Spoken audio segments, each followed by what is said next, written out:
This is the first video on our Previa Grande. Done 170,000 K. We thought it was time to have a look at the spark plugs. There's no history on whether they've been changed. So what we've done is we've taken off the first two spark plugs, and of course, as you can see, the clip broke. We fixed it back on with gasket sealant, which is pretty tight. The clip is back in place, held by the tape. We've taken these two out, and we've discovered that they're twin-tip iridium spark plugs. Now this van was made in 2008. There weren't any twin-tip spark plugs then. So we know at least the front three have been changed.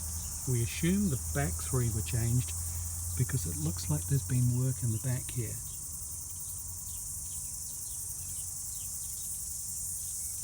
Here we go, the spark plugs came out quite easily, and they look fairly new.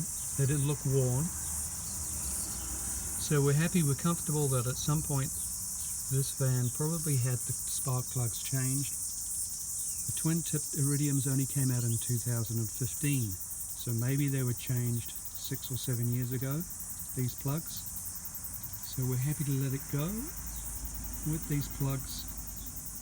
Maybe we'll go for another 100,000 K.